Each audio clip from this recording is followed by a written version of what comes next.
ನೋಡ್ರಿ ಇದು SSGD 2024 ಮತ್ತು 25ರಲ್ಲಿ ಎಲ್ಲ ಶಿಫ್ಟ್ನಲ್ಲಿ ಬಂದಿರೋ ಕ್ವಶನ್ ಆಗಿರ್ತೈತಿ.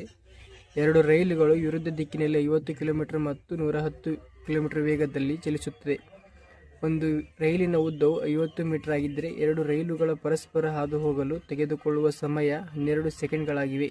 ಹಾಗಾದರೆ 2 ದಶಮಾಂಶ ಸ್ಥಾನಗಳಲ್ಲಿ ಸರಿ ಹೊಂದಿವೆ. ಇನ್ನೊಂದು ರೈಲಿನ ಉದ್ದವು ಮೀಟರ್ಗಳಲ್ಲಿ ಕಂಡುಹಿಡಿಯಿರಿ. ಅಂದ್ರೆ ನಮಗೆ ಎರಡು ರೈಲುಗಳಾಗದಾವೆ ರೀ, ವಿರುದ್ಧ ದಿಕ್ಕಿನಲ್ಲಿ ಅದಾವೆ. ವಿರುದ್ಧ ದಿಕ್ಕಿನಲ್ಲಿ ಅಂದ್ರೆ ಪ್ಲಸ್ ಮಾಡ್ಕೋಬೇಕ್ರಿ. 50 ಕಿಲೋಮೀಟರ್ ಒಂದೈತಿ, ಕಿಲೋಮೀಟರ್ ಫರ್ ಅವರ್ ಒಂದೈತಿ, ಮತ್ತು 110 ಕಿಲೋಮೀಟರ್ ಫರ್ ಅವರ್ ಒಂದೈತಿ. ಎರಡು ರೈಲುಗಳದು ಎಷ್ಟು ರೀ? ಒಂದು ರೈಲಿಂದ ಎಷ್ಟು ಕೊಟ್ರೆ 500 ಮೀಟ್ರ್ ಕೊಟ್ರೆ, ಇನ್ನೊಂದು ರೈಲಿಂದ ಏನು ಕೊಟ್ಟರೆ ನಮ್ಮ ಕಣ್ಣು ಹಿಡಿದು ಕೊಟ್ರಿ. ಯಾಕೆ ಸಿಟ್ಕೊಳ್ಳೋಣ ನಾವು? 50 ಮತ್ತು 110 ಅಂದರೆ 160 ಆಗುತ್ತೆ ರೀ. 160 ಮೀಟ್ರ್ಗಳಂದ್ರೆ 5/18 ಮಾಡ್ಕೋಬೇಕ್ರಿ. ಇಂಟು ಎಷ್ಟು ಸೆಕೆಂಡ್ ಕೊಟ್ಟರೆ 12 ಸೆಕೆಂಡ್ ಕೊಟ್ಟಾರೆ. ಅಂದರೆ ಸದ್ಯ ಇದನ್ನ ಕಡ್ತಾ ಹೊಡ್ಕೊಂಡ್ರಿ. 2 ಆರ್ಲೆ 12, 2 ಒಂಬತ್ತಲೆ 18, 2 ಮೂರಲೆ 6,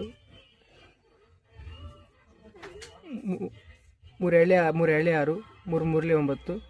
ಸದ್ ಇವು ಕಡ್ತಾ ಹೊಡಿಬೇಕು. 3 ಇಷ್ಟು ಉಳಿತಿದ್ರಿ. 5 ಎರಡಲೆ 10, 160 ಇಂಟು 10 1600 ಆಯ್ತು ರೀ. 1600 ಬಾಗಿಲೆ 3 ಅಂದ್ರೆ 3 5 15. ಎಷ್ಟು ಉಳಿತು? 1 ಉಳಿತು.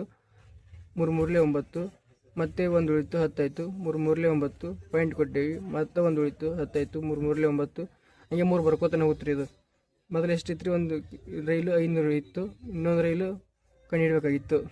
533.33 ಬತ್ತು. ನಡುವಿನ ಎರಡು ಡಿಫ್ರೆನ್ಸ್ ಎಷ್ಟು ಐತ್ರಿ? 33.33 ಆಯ್ತು ರೀ. ಎಷ್ಟು? 33.33 ಮೀಟ್ರ್ ಆಯಿತು. ನಮ್ಮ ಆನ್ಸರ್ ಡಿ ಆಗುತ್ತೆ ರೀ.